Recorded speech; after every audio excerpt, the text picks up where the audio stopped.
தினபூமி நேயர்களுக்கு வணக்கம். என்றும் 16 நிகழ்ச்சி அந்த 29வது எபிசோடில் மீண்டுமாய் நம்ம பார்க்குறோம். ஒவ்வொரு மசிலுக்கு என்ன எப்படி பயிற்சி பண்ணணும் எல்லாத்துக்கும் ஷேர் பண்ணுங்கள். அதை எப்படின்னு ப்ராக்டிஸ் பண்ணி பாருங்கள். ஜிம்லேயும் சரி, நீங்கள் வீட்லேயே ஹோம் ஜிம் மாதிரி போட்டிருந்தீங்களாலும் சரி, நார்மலாக 2 தம்பிள்ஸ் இருந்தாலும் ஒரு சின்ன பார்பெல் இருந்தாலும் எல்லாம் செய்யலாம். எல்லாருக்கும் செய்கிறதுக்கு தான் நான் உங்களுக்கு சொல்லி கொடுத்துருக்கேன். ஈஸியாக ப்ராக்டிஸ் பண்ணி பார்க்கலாம். ஏன்னா ப்ராப்பராக எப்படி செய்யணும்னு தெரிஞ்சுக்கிட்டிங்கன்னா தான் சைட் எஃபெக்ட்லாம் பண்ணணும். நம்ம ஒரு நல்லதுக்கு நம்ம செய்ய போகிறோம். அதில் வந்து இந்த ஜாயிண்ட்டு இந்த மசில்லாம் எந்த அளவுக்கு எப்படி எக்ஸசைஸ் பண்ணுங்கிறது வேரியேஷன்ஸ் எல்லோரும் செய்கிறத கொடுத்துருக்கேன். ஸோ நீ அதை தெரிஞ்சுக்கிட்டு நீ ப்ராப்பராக பண்ணுறப்ப தான் உங்களுக்கு சேஃபாகவும் இருக்கும், நல்ல க்ரோத்திங்கை நம்ம பார்க்க முடியும். திடீர்னு ஓவர் நைட்டில் நம்ம ஒரு பெரிய ரிசல்ட் வராது. டே பை டேவாக கான்சிஸ்டண்ட்டாக இருக்கணும். ஸோ ரிசல்ட் வரும், ப்ராப்பராக நம்ம செய்வோம். ஓகே, இன்றைக்கி நம்ம பார்க்குறது அந்த லோயர் பாடிக்கான ஒர்க் அவுட். இது 3rd வீக் நான் பார்க்குறோம். இந்த 29வது எபிசோடில் லோயர் பாடிக்கு எப்படின்னு பார்க்குறோம். முதல்ல சொல்லியிருந்தேன், இந்த நீ பெயின் இருக்குது அப்படிங்கிறவங்க இப்போ டாக்டர் சொல்லியிருக்காங்க, ஜிம்மில் போய் நீங்கள் அதை பயிற்சி செஞ்சு இந்த தைஸை ஸ்ட்ரென்தன் பண்ணணும், அது வீக்காக இருக்கனால தான் உங்களுக்கு நீ பெயின் இருக்குது அப்படிம்பாங்க. அவங்களும் நீங்கள் எப்படி அதை நீ பெயின் இருக்கிற ரெக்கவர் பண்ணுறதுக்கோ அந்த கோட்ரிசெப்ஸ் மசிலை ஸ்ட்ரென்தன் பண்ணுறதுக்கும் காலுக்கு பயிற்சி செய்கிறது எப்படிங்கிறத நாம் இன்றைக்கி பார்க்க போகிறோம். இந்த மாதிரி ஒரு சப்போர்ட் எடுத்துக்கோங்க, பேக் சப்போர்ட் எடுத்துக்கோங்க. பேக் சப்போர்ட்டில் ஐசோமெட்ரிக் மெத்தடில் தான் நம்ம ஒர்க் அவுட் பண்ண போகிறோம். ஓகே, இந்த மாதிரி பேக் சப்போர்ட்டில் நினைக்கோங்க, நல்லா சாஞ்சு நினைக்கோங்க, இறங்கி தைஸ் லெவலுக்கு இறங்கி இப்படி நிறுத்திக்கோங்க. அவ்வளோதான். கவுண்டிங் 1 2 3 4 5 6 7 8 9 10 11 12 13 14 15. இப்போ நார்மலுக்கு வந்துடணும். எப்படி ஒரு ரெப்டேஷன் செய்யும் பொழுது ஒரு 15 கவுண்ட் பண்ணுறோமோ அதே மாதிரி நீங்கள் ஒர்க் அவுட் பண்ணாமையே ஐசோமெட்ரிக் மெத்தடில், அதாவது அந்த மசில் கன்ட்ராக்ஷன் ஒரு ஸ்டேஜில் வச்சுக்கிட்டு எகென்ஸ்ட் கிராவிட்டியில் ஹோல்ட் பண்ணி நிறுத்திக்கிறீங்க, ரெப்டேஷன் கொடுக்காமல் பண்ணுறப்ப தான் நீ பெயின் வரும். இப்போ பார்த்தா நீக்கு பெயின் போகாது. இந்த முட்டிக்கு நீ பாடி வெயிட்டு நீங்கள் அமுத்தில் ஒரே லெவலில் வச்சுக்கிறீங்க, ஆனால் இந்த மசில் மட்டும் கண்ட்ராக்ட் பண்ணுறீங்க, இங்கே மூமெண்ட்ஸ் எதுவுமே கொடுக்கல. இப்படி பண்ணும்பொழுது இந்த மெத்தடில் தைஸ் ஆட்டோமேட்டிக்காக ஸ்ட்ரென்த்தன் ஆகும். இது சேஃபாக நீங்கள் பண்ணலாம். ஓகே, இந்த மாதிரி நீங்கள் தாராளம் பண்ணலாம். இல்லாட்டி இந்த ஒரு பெஞ்ச் எடுத்துக்கோங்க. இந்த மாதிரி ஒரு பெஞ்சோ ஒரு சேரோ நீங்கள் வீட்டில் இருக்கும், அதை வச்சு நீங்கள் எக்ஸசைஸ் பண்ணிக்கலாம். நார்மலாக இந்த டிப்பில் உட்காந்துக்கோங்க. டிப்பில் உட்காந்துக்கிட்டு இந்த சப்போர்ட்டில் உட்காந்து எந்திரிச்சு 1 நல்லா சிட் பண்ணிக்கோங்க, உட்காந்துக்கோங்க. 1 2 ஆரம்பத்தில் 3 4 5.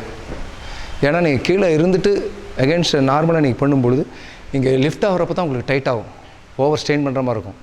இந்த நெய் பெயின் இருக்கிறவங்க ஆரம்பத்தில் அந்த ஐசோமெட்ரிக்கில் செவுத்தில் நீங்கள் நின்று சப்போர்ட்டில் செஞ்சுட்டு அடுத்தது ஸ்டேஜுக்கு இந்த இம்ப்ரூவ்மெண்ட்டில் இங்கே நீங்கள் வரலாம். இப்படி பண்ணும்பொழுது உங்களுக்கு ஒரு சேஃபாகவும் இருக்கும். ஓகே, இந்த மாதிரி நார்மலில் ட்ரை பண்ணி பாருங்கள். ஒரு பெஞ்ச் எடுத்துக்கலாம், அல்லது இந்த மாதிரி ஒரு நார்மலாக வீட்லேயே நீங்கள் இந்த தைஸை ஸ்ட்ரென்தன் பண்ணுறதுக்கு ஒரு 3 செட்டு மாதிரி போடுங்க. ஒரு 20 கவுண்ட் பண்ணுற மாதிரி இதில் ஒரு 20 கவுண்ட் பண்ணுங்கள். 1 2 இந்த மாதிரி ஒரு 20 கவுண்ட். இல்லாட்டி வாலில் நீங்கள் சப்போர்ட் பண்ணி நான் சொன்ன மாதிரி இந்த சப்போர்ட்டில் இப்படி பண்ணிக்கோங்க. இந்த முதுகு உங்களுக்கு ரெஸ்ட் பண்ண முடியல, இந்த மாதிரி இருக்குது, அதாவது முதுகு வளைக்க முடியல, நேராக ஒரு மாதிரி அன்கம்ஃபர்டபுளாக நீங்கள் ஃபீல் பண்ணுறீங்க அப்படின்னா நான் உங்களுக்கு முதல்ல சொன்ன மாதிரி ஒரு ஸ்விஸ் பால் இல்லையா, ஸ்விஸ் பால் வாங்கிக்க, விலை கம்மியாகவும் இருக்கும், உங்களுக்கு பேக் ஸ்ட்ரெயின் ஆகாது, இந்த ஸ்பைனல் கார்டு ஸ்ட்ரெயின் ஆகாது. நான் உங்களுக்கு செஞ்சு காட்டுறேன், இது எடுத்துக்கோங்க. ஓகே, முதல்ல உங்களுக்கு சொன்ன மாதிரி ஒரு சப்போர்ட்டில் பின்னாடி வால் சப்போர்ட் பண்ணிக்கோங்க. சப்போர்ட்டில் இப்படி வச்சு நீ ஒரு மூமெண்ட்ஸ் இல்லை, அப்படியே இந்த பொசிஷனில் நின்றுக்கோங்க. அவ்வளோதான். பேக் ஸ்பைனலும் ஸ்ட்ரெயின் ஆகாது. சேர் பொசிஷனில் நிற்கிறீங்க, இங்கே மட்டும் கவுண்ட் பண்ணிக்கிறீங்க. 20 25 1 2 3 ஆட்டோமேட்டிக்காக அந்த தைஸு ஃபுல் ஸ்ட்ரென்த்தன் ஆகும். ஓகே, இதெல்லாம் நீங்கள் நீ பெயின் இருக்கிறவங்களோ அல்லது கொஞ்சம் ஏஜ்டானவங்க எக்ஸசைஸ் பயிற்சியே இல்லை, இந்த மாதிரி ரெப்டேஷன் திருப்பி பண்ண முடியாது அப்படிங்கிற இந்த பயிற்சி நீங்கள் ட்ரை பண்ணி பார்க்கலாம். ஓகே, இப்போ நம்ம அடுத்தது போகிறது பேக் தைஸ்க்கு பார்க்க போகிறோம். பேக் தைஸ் அப்படின்னா hamstring muscle.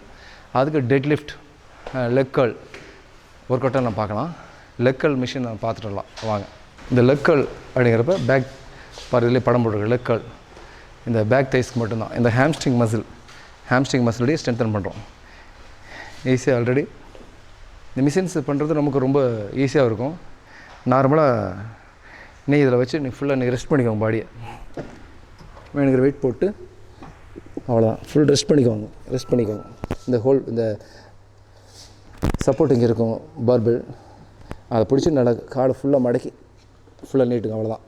2 3 4 5 6 7 8 9 10 11 12 13 14 15.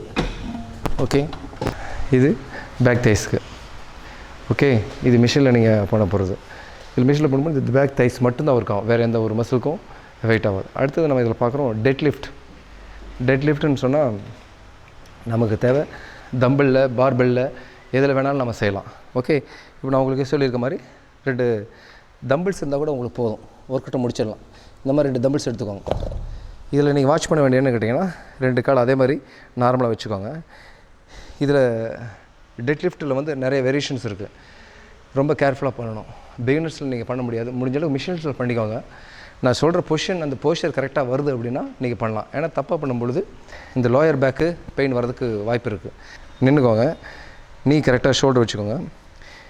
Romanian dead lift, stiff leg dead lift, sumo dead lift அப்படின்னு நிறைய சொல்லுவாங்க. சுமோ டெட் லிஃப்ட் இப்படி பண்ணுறது. ருமேனியன் டெட் லிஃப்ட்டு கொஞ்சம் லைட்டாக இப்படி பெண்ட் பண்ணி இப்படி எடுக்கணும். ஸ்டிஃப் லெக்னா நீ வந்து பெண்ட் பண்ணக்கூடாது, லைட்டாக செமி ஃபோல்டு தான் வச்சுட்டு ஃபுல்லாக ஸ்டிஃப் ஆகணும். வேரியேஷன்ஸ் இருக்குது, நான் நார்மல் மெத்தடில் உங்களுக்கு சொல்லித்தரேன். Stiff leg dead lift. Okay, 2 dumbbells எடுத்துக்கோங்க. நார்மலாக பிடிச்சோங்க 2 சைடில். கையை மடக்கக்கூடாது, பெண்டாகி கீழே ஷூவோட பாதி வரைக்கும் கீழே போகிறீங்க. கால் பெண்டாகவே இல்லை, அப்படியே ஃபுல்லாக ஸ்ட்ரைட்டாக எந்திரிச்சு நிற்கிறீங்க, அவ்வளோதான். பேக்கில் இப்படி வளையக்கூடாது. ஓகே, சைடு பொசிஷன் பார்த்துக்கோங்க. காலை மட்டும் கவனிங்க, ஹிப்பு கவனிங்க, முதுகு பாருங்கள் வளையாமல் கீழே போதும். கீழே ஃபுல்லாக போயிட்டு அப்படியே மேலே வரீங்க. 2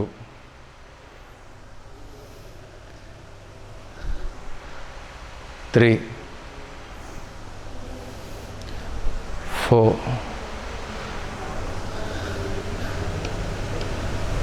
5. இப்போ நீங்கள் வாட்ச் பண்ணுறேன்னு கேட்டிங்கன்னா இந்த பாடியை ஒட்டின மாதிரியே இந்த வெயிட் இருக்கணும். தம்பிள்ஸ் தள்ளி இவ்வளோ தூரம் நீங்கள் இறக்குனீங்கனாக்கா இங்கே லோயர் பேக் பெயின் வரதுக்கு வாய்ப்பு இருக்குது, நிறைய வரும், இன்ஜுரி ஆகும். பாடி ஒட்டின மாதிரியே நீங்கள் தம்பிள்ஸ் ட்ராவல் ஆகணும், அப்படியே மேலே வந்து இப்படி லிஃப்ட் ஆகணும். ஓகே, இந்த ஹிப்பு பேக்கில் தள்ளுங்க.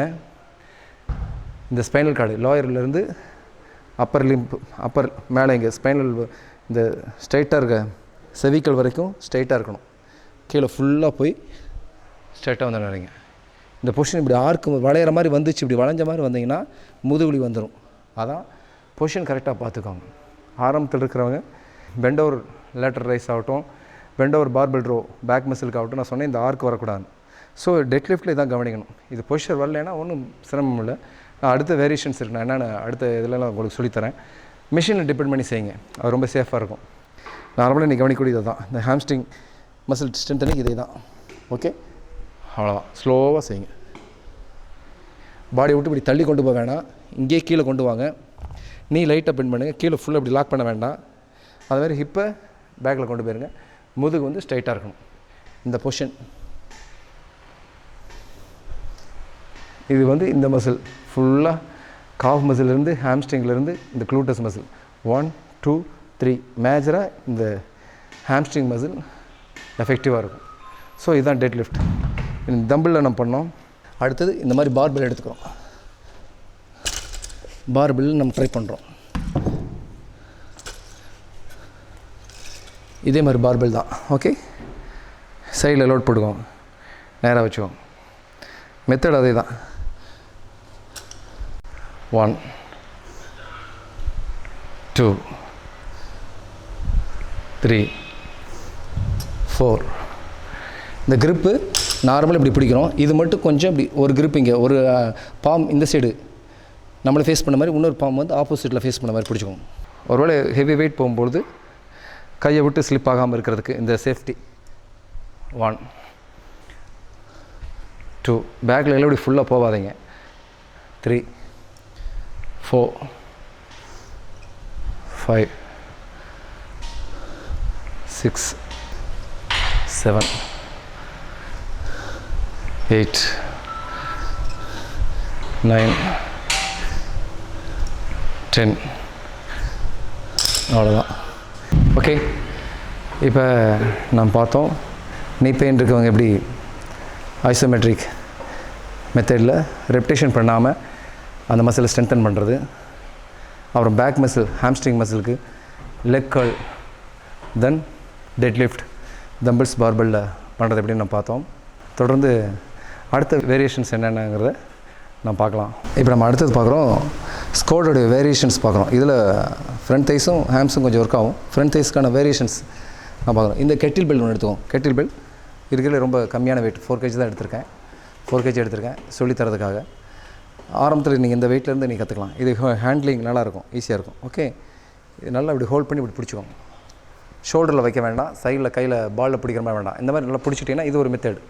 Okay, position 1 2 3 4 5. இது ஒரு வேரியேஷன். நெக்ஸ்ட்டு கொஞ்சம் காலை வித்தாக வச்சுக்கோங்க. 1 2 3. இது நானே சைடு திரும்பிக்கிறேன். பொசிஷன், சைடு பொசிஷன் பாருங்கள். தான் உங்களுக்கு இந்த பொசிஷன் தான் உங்களுக்கு கிடைக்கும். கை மேலே வச்சுக்கோங்க. கீழே போகிறப்ப கீழே கொண்டு போயிருக்கோம். 1 2 3 4 5 6 7 8 9 10. கெட்டில் பெல்ல எப்படி ஸ்குவாட் பண்ணணும் பார்த்தோம். நார்மலாக வச்சு உட்காந்து எந்திரிக்கிறது, ஸ்விங் பண்ண மாதிரி இங்கே வச்சுக்கணும். நிற்கிறப்ப கீழே கொண்டு போகிறப்ப ஃபுல்லாக கீழே கொண்டு போயிடுங்க, எந்திரிக்கிறீங்க. கெட்டில் பெல்லையே நீங்கள் லோயர் பாடியோட ஸ்ட்ரென்தனிங் பண்ணி முடிச்சிடலாம். ஸோ கெட்டில் பெல் ஸ்குவாடும் நம்ம ஹெடின்னு பார்த்துட்டோம்.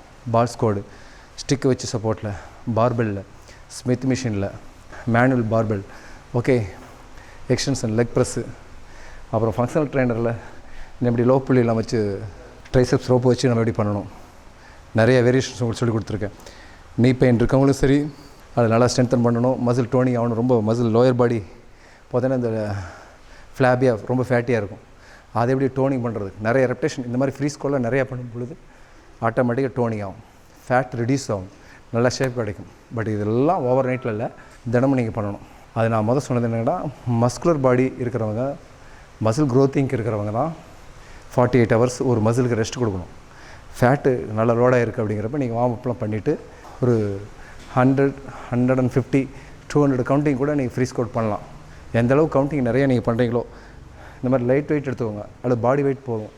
ஐசோமெட்ரிக் மெத்தட், வெறும் ஸ்டிக் மட்டும் வச்சுட்டு ஸ்டிக்கை பிடிச்சிக்கிட்டு ஏதோ ஒன்று 25 ஒரு 6 செட்டு 150 கவுண்ட் 200 கவுண்ட் எந்தளவுக்கு நீங்கள் ஃப்ரீயாக போடுறீங்களோ நல்லா ஃபேட்டு மசில் எல்லாம் ரெடியூஸ் ஆகும், மசில் டோனிங் ஸ்ட்ரென்தன் ஆகும், ஷேப் கிடைக்கும். ஓகே, தொடர்ந்து பாடுங்க. இன்னும் இந்த லெக்குக்கான ஒர்க் அவுட்டு நம்ம அடுத்த எபிசோடில் பார்க்கலாம். வழக்கமாக நான் உங்களுக்கு சொல்கிற மாதிரி நம்ம லிங்க்கை நிறையா பேருக்கு ஷேர் பண்ணுங்கள், லைக் பண்ணுங்கள், கமெண்ட் பண்ணுங்கள். உங்களோட டவுட் என்னங்கிறத சொல்லுங்கள், ஃபீட்பேக் கொடுங்க. அதை வச்சு தான் நம்ம அடுத்த எபிசோடில் நம்ம தொடர்ந்து பேசணும். இன்னும் டயட்டை பற்றி பேச வேண்டியது இருக்குது. பாடி வெயிட் ஒர்க் அவுட்டை வச்சு என்ன செய்யணும், கிராஸ்ஃபிட் இருக்குது, ஃபங்க்ஷனல் ஒர்க் அவுட் இருக்குது. ஓகே, இந்த மாதிரி மல்டி ஒர்க் அவுட் இருக்குது. அதெல்லாம் நம்ம எல்லாத்தையும் நம்ம தொடர்ந்து நம்ம பேசுவோம். உங்களுடைய சப்போர்ட் இருந்தால் தான் எங்களுக்கு அதுதான் மிகப்பெரிய ஒரு டானிக். ஓகே, கண்டினியூ பண்ணுவோம். Thanks friends.